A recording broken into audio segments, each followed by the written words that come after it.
Hello there, I'm GoldenFox. Well, you read the title.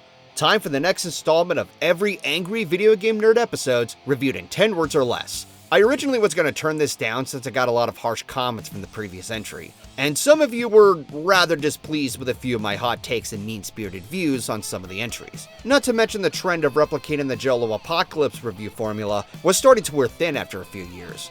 Surprisingly, however, I was asked a few times when I was going to tackle the next batch of AVGN episodes, since James Rolfe has officially made it to 200 episodes now.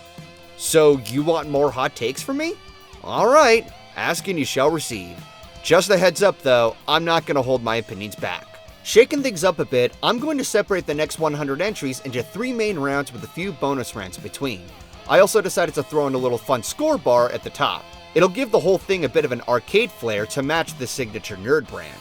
So with that all being said, here's the next Angry Video Game Nerd episodes reviewed in 10 words or less, episodes 101 to 200.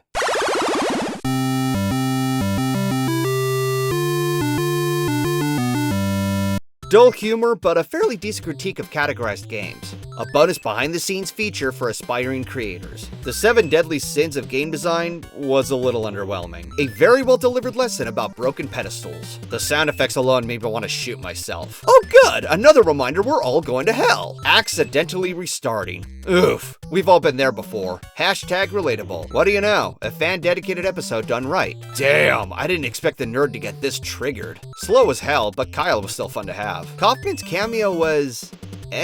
Yup, that puke rainbow. We all know what's gonna happen there. Hilariously informative, but the beginning was a drag. Yeah, the SNES release was better.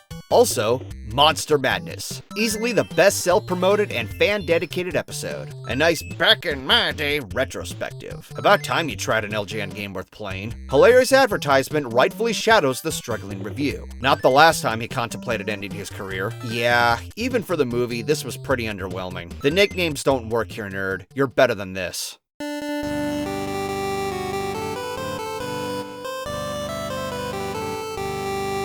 From the 12 days of shits Mr. Nerd has brought for us a simple but fun review, creepy broken out game, mindless ear-rape humor, bad game adaptations, barf-inducing music, characters of confusion, only one bland entry, cryptic game design, little epilepsy, gimmick consoling, bullshit marketing, and an epic grand finale.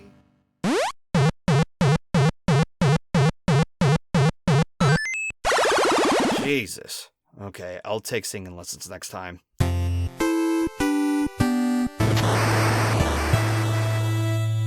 A gaming mystery that's funnier than it should be. Nice given the TurboGrafx-16 attention, but this episode was weak. Not even Leonard Nimoy could save this bizarre experience. Very forgettable. Nothing to write home about. A whole episode about how infuriating wasted potential can be.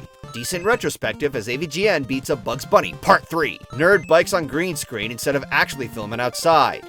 Lazy. The impersonations were hilarious, but that's about it. Nice psychological build-up to the textbook definition of gaslighting. You can tell James and Keith had too much fun. A better job at reviewing categorized games and much more. The dark side of the nerd I will never question. A bit on the safe side, but it's efficiently entertaining. I mod my handhelds, but still a nice retrospective here. Too done by the numbers to write home about. Definitely has its excitement and even includes a good game. Found footage done better than Blair Witch and Paranormal Activity. Damn!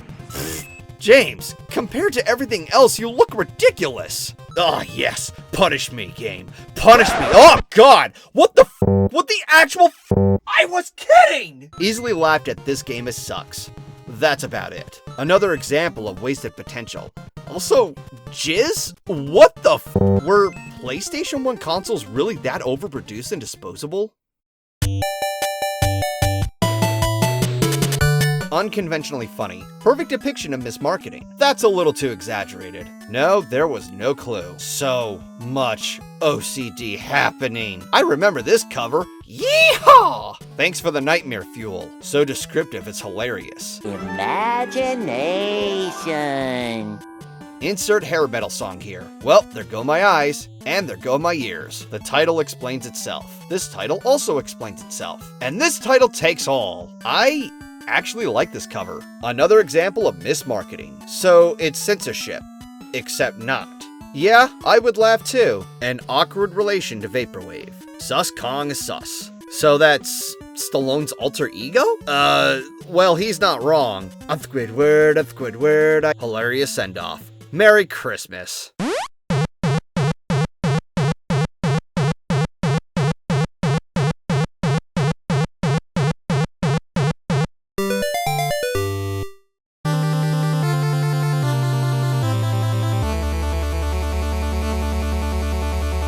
A masterpiece that not even the nerd expected.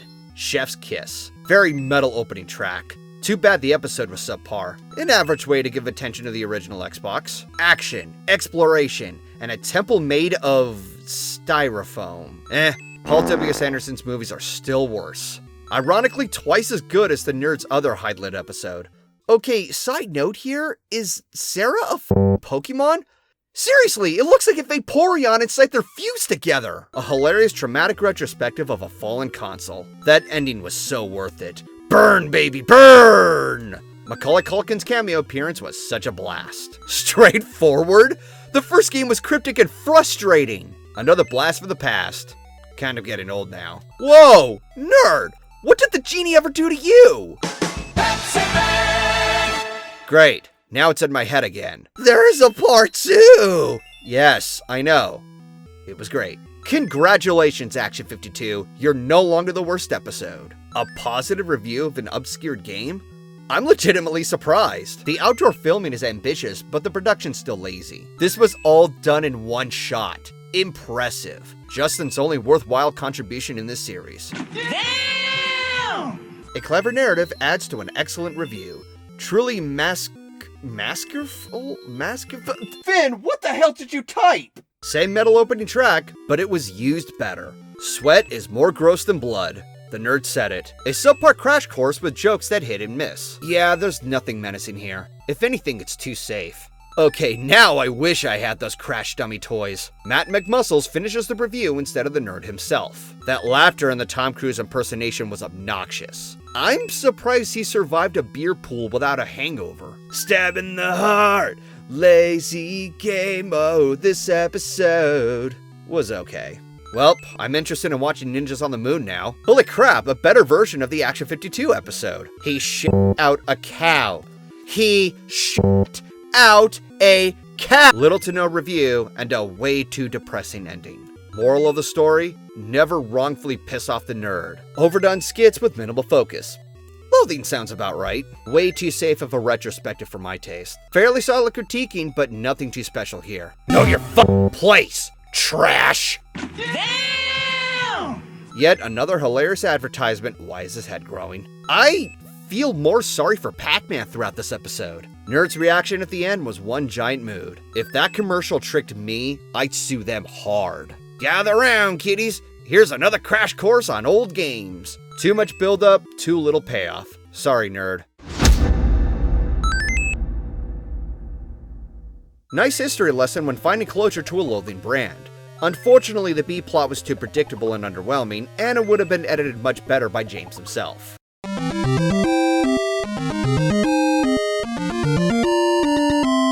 Alright, that's another 100 episodes reviewed and ranked. I'm not sure if James will reach 300 given his age. I'll be surprised if he does. Until then, we have what we have. And as usual, here's my top and bottom list of the episodes reviewed in this video. This time, I'll be switching between the worst and best as I go along, just to make some positivity within the negativity. And keep in mind that just like always, these are just my opinions. Oh boy, I hate this game. Kicking off the bottom end is an example of the nerd's grudge towards LGN starting to overstay its welcome. I'm surprised he was able to keep the joke going as long as he did until the 200th episode. Most of the time it worked and felt organic, but there were other times when I could tell, yeah, it's a title of the LGN logo, and to no one's surprise, he goes into the usual shtick to the point where it just gets stale. Beetlejuice was the epitome of that. Lazy and repetitive without offering anything fresh or funny. He does try to bring something new to the table, but it backfires. The majority of the episode was him spewing out a bunch of random nicknames regarding the level designs. Bouncing bullshit, fruitless farts, rat trap, crapshoot, God, that's hard to pronounce, or inanimate anal ass assassinations. I actually had to practice saying that correctly. When I really think about it, the script just feels straight up unfinished and so mechanically disproportionate. Some critiques, for instance, match with others but are too segregated.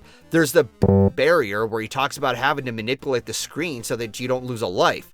But inanimate anal ass assassinations, we learn the game breaks its own rules by the acknowledgement of having to manipulate the said screen. Both of these could have been explained together instead of separating them for the sake of giving each other nicknames. It would have felt more organic and natural that way. And Freedom, the reference to the Beetlejuice star, could have been saved for the end of the episode. Instead, we get more of, oh no, another LJN game. Like I said before, it can be refreshing sometimes, but this is just another case of repeating the same joke. We get it. LJN was a very lousy game publisher. Lame joke, nerd. Now, some of you may argue that this episode would have felt too safe if it went by my suggestions, and to that, I strongly disagree. Whenever I see these epiphany moments like the nerd has in revisiting Jekyll and Hyde or the Hong Kong 97 episode, they're absolutely hilarious and go out on a high note. Personally, it wouldn't reach the top 5 for me, but it would still do a better job than this lazy mess we were given. I know that there's something that could have worked here, but in the end, it just didn't. However, there are comparatively worse entries down this side of the list. From where it stands, this Beetlejuice episode was lazy, repetitive, and it just felt off-putting. It's a good game. So good it's a sin. I had to include this. I really had to include this. After how upset everyone was when I talked about the first Superman 64 episode, I had to list Superman 64 Returns here just to compensate. So here it is, and yeah, I was very impressed. It was so much better than the first, beating it by a landslide. I legitimately was not expecting a second half to begin with, and yet, here it is, and it's amazing. Right off the bat, the nerd corrects himself on what specific iteration the Superman 64 game was based on, the 90s cartoon similar to the Batman animated series. When continuing the game, he explores later challenges, boss fights, and even rescue missions that are past the basic issues, ultimately proving that, even after dealing with the obnoxious rings, the game is even less worth playing than you'd think. He does take on the rings again, but explores more issues with them than just, oh great, more rings, rage quit. He becomes humorously refreshing when approaching them. Something that really stuck out to me near the end though, was that he shared a unique piece of trivia. Superman 64 was originally intended to be a PlayStation game. I did not know that. So not only does the nerd take on more issues with the game, he also provides great insight, even more than what Some Call Me Johnny did. Whenever I see an AVGN episode, hearing him cuss out over a game is always expected. It's pretty much the usual standard, and it does the job just fine. But there are times when he breaks out of that formula and delivers something refreshing, giving us the perfect balance of thought, dedication, and heart. Superman 64 Returns does just that. Looking back at the first entry, it's like night and day. Well done, James. You corrected yourself and did the game better justice than when you tackled it the first time. Oh boy, I hate this game. I should come out and say that when it comes to making skits, there has to be a fine line between what the skits are used for and what relevance it brings to the review on a thematic level. The idea behind this episode wasn't bad. I didn't mind having an episode that would dive into the set of games that are solely based on decks of cards and have the nerd visit Vegas.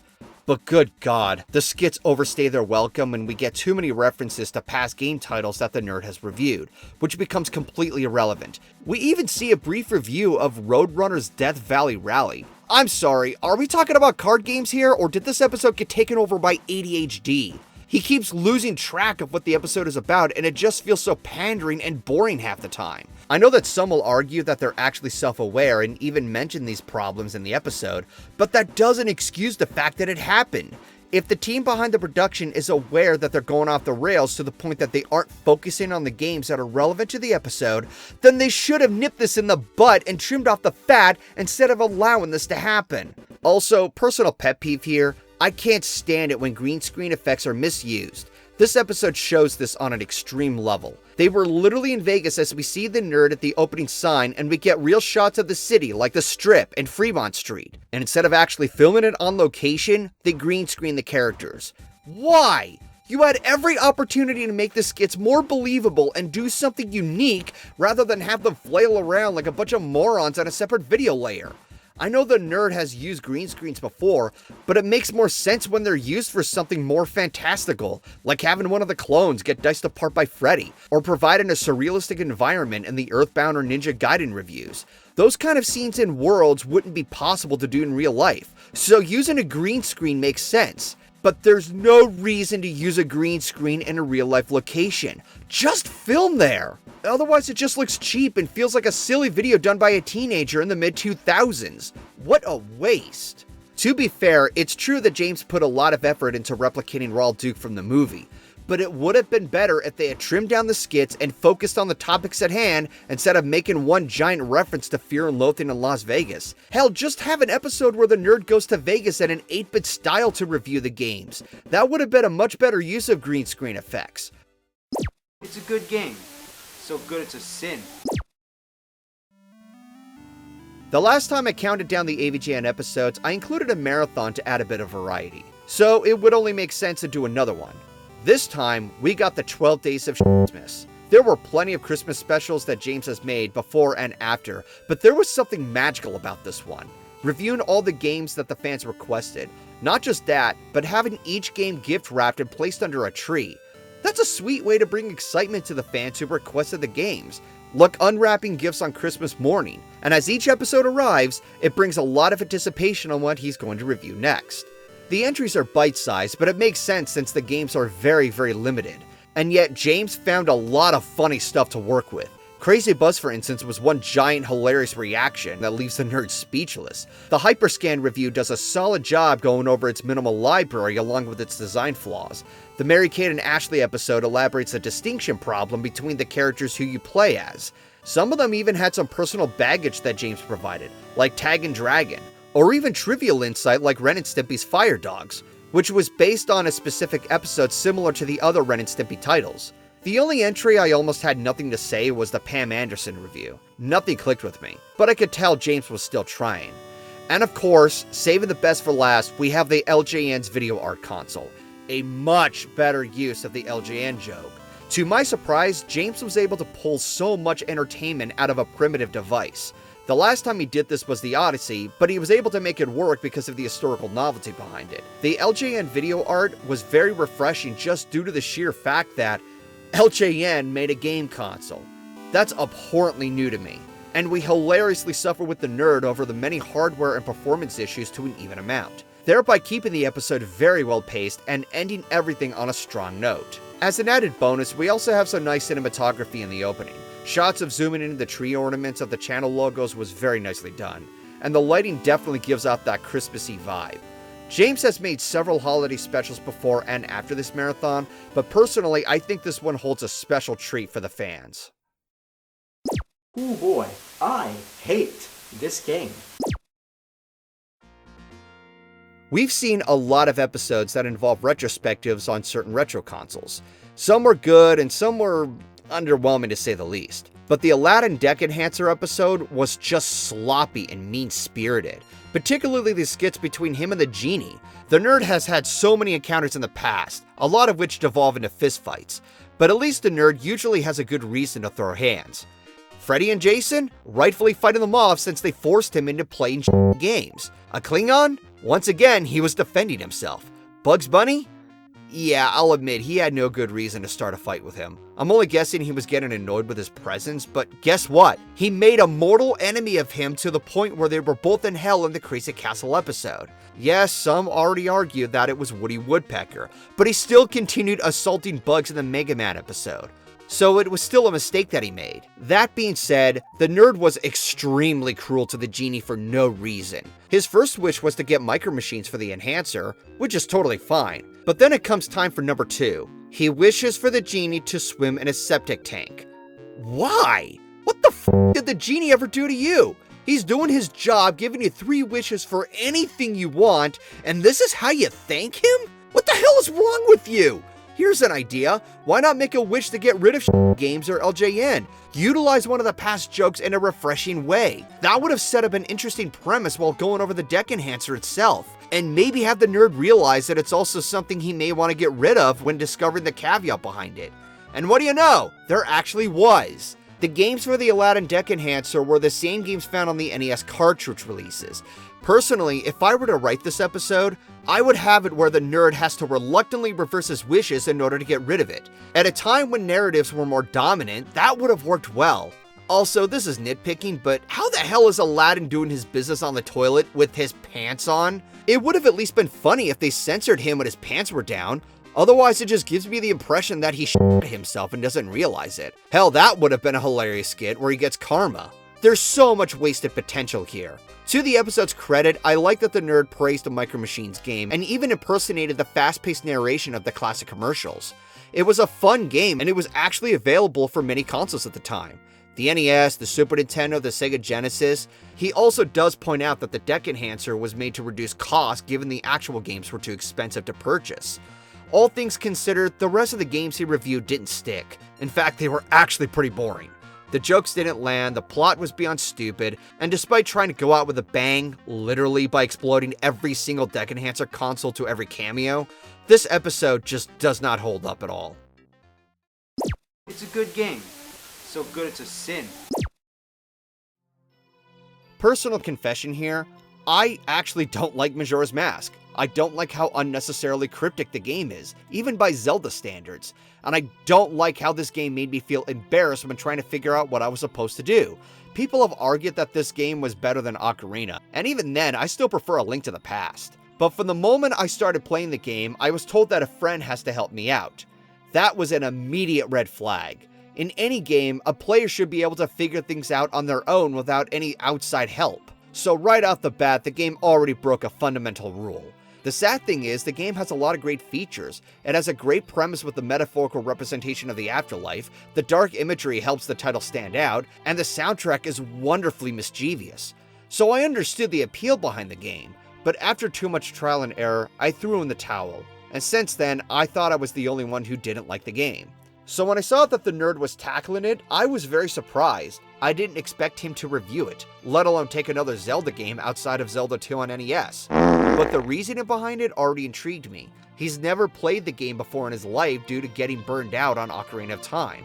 So it ends up becoming something on his bucket list he wants to knock off while an alleged doomsday is happening outside. And to top it all off, the whole thing is presented with a Twilight Zone type narrative which matched the skits perfectly. Unlike Fear and Loathing in Las Vegas Stakes, where the skits were overplayed and unfocused, the skits here are portioned out a lot more evenly and they fit with the overall theme of the game, centered around the end of humanity. While I'm not a big fan of the game, I was honestly pretty shocked to hear him give such a hot take. I feel his pain and frustrations with the game. A lot.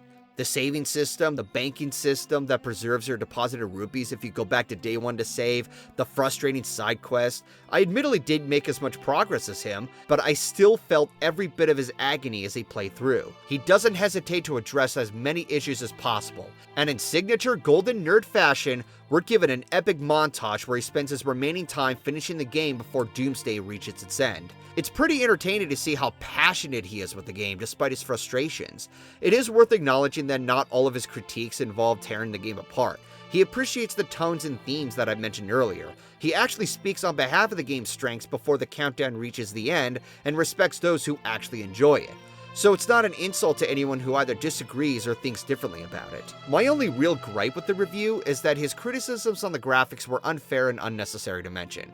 Like, yeah, the graphics were very blocky. 3D was new at the time. A lot of 3D polygons back then were block shape and have not aged well. We all know that. Gameplay honestly matters more than visuals. But setting that gripe aside, I was incredibly invested in his review, loving how James managed to work with the theme of humanity ending into his review so seamlessly. Oh boy, I hate this game. When it came to taking on this video, I was warned about this episode. Quite a lot, actually. So I set my expectations as low as possible to see how bad it truly was. And yeah, they were right. The episode was incredibly painful to watch. To quickly summarize, the nerd finally finds the hilariously named Fred who was an actual film producer behind the works of the 1990s Dracula film, and it just so happened to be one of the titles AVGN covered when he tackled the various Dracula-based games. Right from the get-go, a huge opportunity is missed as James didn't bother to find the actual Fred. Instead, Gilbert Gottfried is given the role. Now, before I proceed any further, it should be worth noting that Gilbert Gottfried left the world way too soon. He was a very talented actor with a one-of-a-kind voice, and he will never be forgotten. So when I address the issues in this episode, it is not his fault at all. He was just doing his job, and there were even a few clips which showed that he enjoyed his time on the nerd set during production. So please don't think I'm trying to piss on his grave when I address the criticisms of this episode. I give my pure, unadulterated condolences to him and his family. That being said, I didn't find Gilbert suitable for this role. There have been occasions where some big names were brought into Angry Video Game Nerd episodes. Lloyd Kaufman and Macaulay Culkin are prime examples of that. But some people had issues with Lloyd, but I thought he was okay. And Culkin's appearance was phenomenal. But Gilbert? He didn't need to be there. I mean, he would have been fine for any other role in any other episode. Again, nothing against him. Hell, if you included the actual Fred you could still make a fictional narrative without over-demonizing him in real life. Have an ongoing joke where Fred constantly corrects the nerd over the last name. Have some kind of misunderstanding conflict to draw a wholesome conclusion. Aside from the weird casting choice, the characterization results to just being juvenile and lazy. Nothing but tee-hee-ha-ha potty jokes. Fred likes to bathe himself in pee-pee and poo-poo. I'm sorry, was this written by James Rolfe or a 5-year-old? If I wanted something this juvenile, I'd rather watch The Nutty Professor where Cletus ripped ass at the dinner table. You want your colon clean? Fine, I'm gonna clean mine. Yeah, nah, my colon is clean. I'm talking squeaky clean. Now, I know that poop jokes are a staple of AVGN episodes along with gags about vomit and other bodily fluids, but those were done in the context of catharsis and spite. A game or a console he hated? Yeah, it deserved to be crapped on if it wasn't already smashed or broken apart by anger. Plastering a game to the ceiling with the lion's shit. It only makes sense for bad games to get the worst punishments. I mean, were they actually trying to convey that Freddy was actually a person? Isn't that a little too mean-spirited? Did James get Fred's permission to write that? What does Fred even think about all this? Has anyone actually met the guy? I know I'm looking too deep into this, but what exactly went on in his life once his name was discovered? Did people try coming to his house to humiliate him? There's something that felt really off about this. Again, similar to the big name appearances like Lloyd or Macaulay, you could have invited him on board to make an episode and worked something out. The only thing worth giving credit to is that the green screen effects were put to better use, because I would never suggest for them to film in an actual rainforest and risk getting attacked by a predator. All things considered though, the people who warned me about this episode were correct. Congratulations, it managed to be even worse than Action 52. And that's not even my #1 bottom pick. It's a good game. So good it's a sin.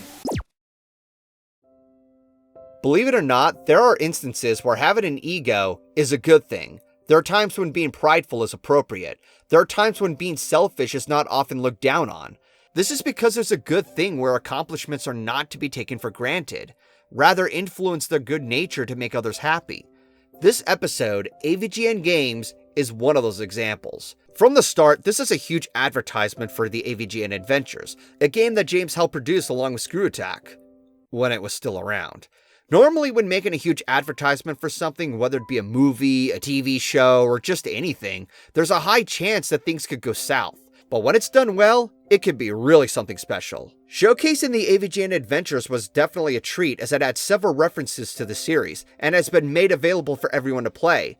This episode was actually how I was introduced to the game, and yeah, it's hard as balls, but it's fun, it's colorful, the obstacles are fair in a masochistic way, and the soundtrack is fantastic. I actually used the said soundtrack previously from one of these videos. But before reaching the game, he takes a look at several fan games, which to me is very respectful. There were fans who made small things like fan art, which are always appreciated and welcome, but some people actually put in the time and effort to make the nerd his own video games. That's incredibly deserving of attention, and I couldn't be any happier to see their work get noticed. It shows that James didn't want these accomplishments to be taken for granted and shared his love and appreciation for them with all his fans. At the same time though, the nerd doesn't give up his shtick of being critical and brings up his gripes with each game. But he addresses the flaws in a very fair way, and that even includes the AVGN adventures where James literally makes fun of himself. Considering all the attention the fan games received, I wouldn't be surprised if those people became future game developers over time. Who knows? What I do know is that this episode is wholesome, it's exciting, it embraces its namesake, and it just made me happy. It was a beautiful 22-minute advertisement that I was glad to revisit. Not so much as the following advertisement that he reviewed. Ass! What the hell is this? No, seriously, what in the actual hell is this? What was James Rolfe thinking when writing this episode? Can I even call it that? It's certainly not a game review. I wouldn't call it a movie review either, since it's not a film. I mean, I wouldn't mind if he wanted to review a movie once in a while, which he has done in the past. He tore apart TMNT 3 and sliced it in half. That was cathartic, given how terrible it was. But there's nothing cathartic or amusing about the sheer annoyance of the Sega Game Gear VHS tapes. Okay, let me back this up. This episode, if I were to call it that, is looking over a series of VHS tapes that were originally a part of a hotel brand called Howard Johnson. They included one of the most obnoxious hosts ever to promote the Game Gear. He harasses an individual who's just trying to enjoy their vacation and pressures him into playing the Game Gear. Getting this narrative out of the way, this individual is not the best representation for the audience who would want to play games. For that matter, pushing someone this hard to play a game sets a bad precedent for marketing, and it could be seen as a bad influence on children who would want to introduce others to gaming. Overall, advertisement narratives in general rarely ever leave any impression to anyone. There you go. I just summarized all of this to save you the trouble of watching this skippable piece of trash. As I really thought about this, VHS tapes that provide video game tutorials is a concept I wasn't aware of, and it would have been great to have been just about that. Provide a perspective on other sources of gaming help outside of the use of strategy guides or Nintendo Power. You know who also did this? My Life in Gaming! And the video was almost 50 minutes of good insight. Now imagine if a nerd episode had a hilarious spin on indulging the instructional narrative sequences.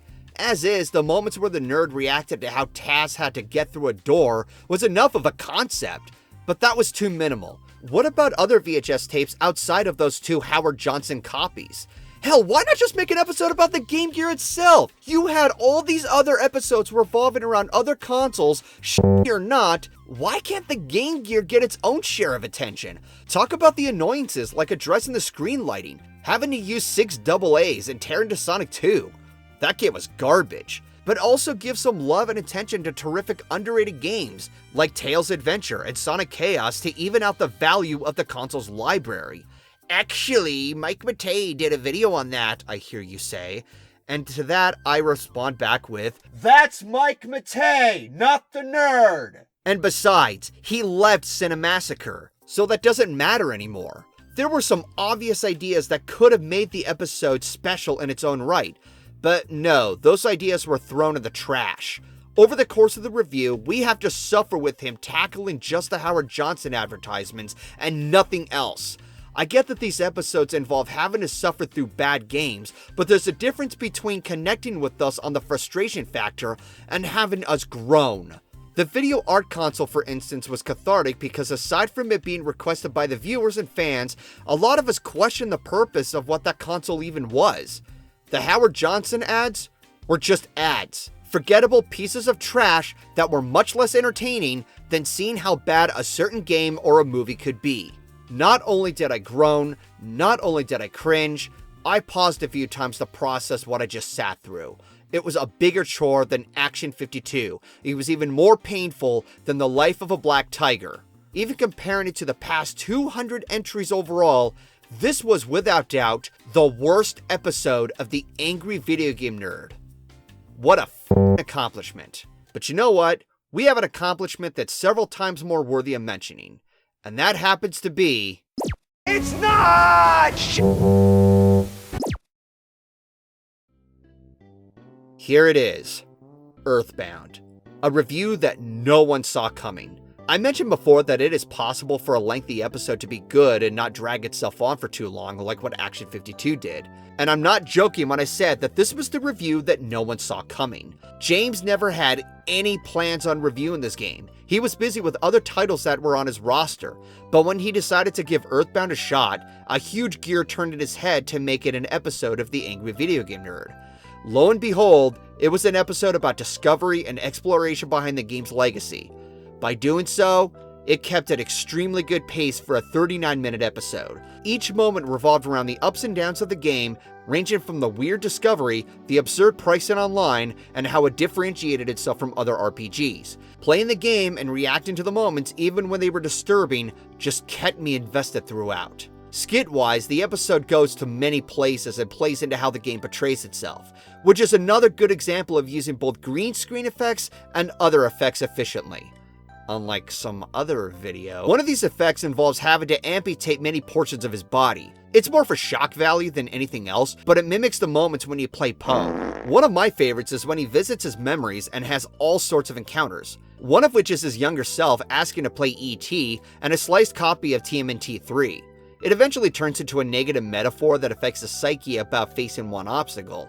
In some way it's cliche, but it makes it thematically engaging for the game's sake. Additionally, some wonderful trivia is provided, like the fan theories of the final boss, or how the creator came up with the idea from an incident in his childhood that plays into how the nerd is envisioning everything. It's not without its flaws, of course. Some moments drag, even when that was the intended effect, such as how much of a pain in the ass it was to purchase an item in an endless cycle of text, or withdrawing money from a bank, which admittedly I never really had that big of an issue with. But when he does point out the issues in the game design, I understand and feel his frustration. It achieves that sense of catharsis as I pointed out in other entries. And speaking of catharsis, he goes out with a bang by bringing in all of his fans' love and appreciation along with his own encounters to play into the help from outside, which was another set piece from the game. It did not need to go this far, but I'm f***ing glad it did. Usually a nerd episode revolves around, what else? Games. But he'll also open himself up to other titles that give off an unexpected breath of fresh air. Super Mario Bros. 3 is an obvious example, and Rob the Robot, while not a bad game set, provided an unexpected turn of events that became so engaging it's still my favorite episode. Earthbound obviously doesn't match up with those two, but it still does a fantastic job at diving into the theme of the game, keeping itself well focused, providing entertaining skits, giving us some extra trivia, and above all, just provide some good writing. At the end of the day, that's what really matters. Skits, jokes, a good critique, some reactionary material that fits into whatever game is tackled on, and they all come together organically. Earthbound is one of those examples and is my top pick from the episodes from 101 to 200. Special thanks to Finn the Pony for helping me with the script, and a special thanks to Izzy Usenko or Ash Usenko for the badass art piece of the nerd. Be sure to check them out as I have them linked in the description. And of course, be sure to subscribe to my channel for more content and support me on Patreon for updates and even a specific group call where we play games like Among Us and golf with your friends. Until next time, this is GoldenFox, and take care.